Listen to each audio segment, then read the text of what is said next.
আজকে আমরা দেখেছি আমাদের একটা ভাই যার নাম হচ্ছে হাদি। কথা বলেন কথা বলেন কথা বলেন। হাদি ভাইকে চেনেন না?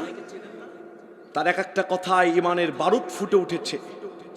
যা ফাজাদাহুম ঈমানা, ঈমান বৃদ্ধি পেয়েছে জালেমদের কথার সামনে। জুমার নামাজ পড়ে হাদি ভাইকে বুলেট মারা হয়েছে, গুলি করা হয়েছে।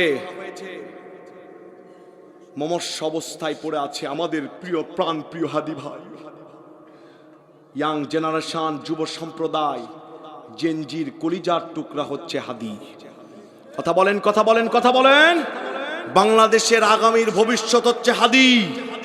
বাংলাদেশের বাতিলের সামনে স্টিম রোলার হচ্ছে হাদি।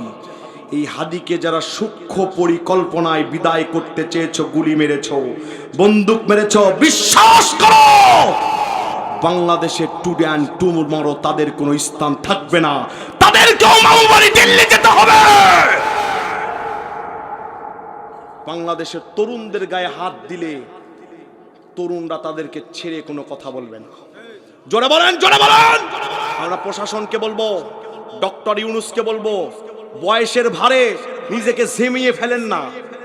ইসলামী আন্দোলনের নেতা আমাদের জামাত ইসলামের যিনি আমাদের আমির, নাম কি?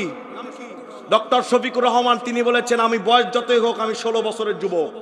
আমি ডক্টর ইউনূসকে বলবো আপনি একটু যুবকের ভূমিকায় আসেন, দেশের জন্য কিছু করে যান যেন মানুষ আপনার নাম নিতে পারে। কথা বলেন ঠিক কিনা?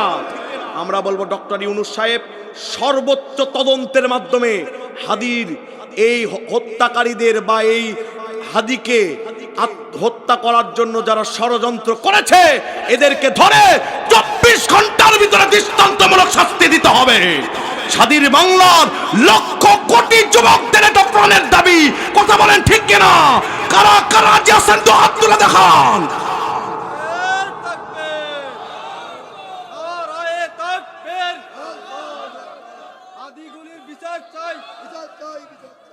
হাদি কোন দলের সম্পদ নয়, হাদি হচ্ছে লাল সবুজ বাংলাদেশের সম্পদ। কথা বলেন।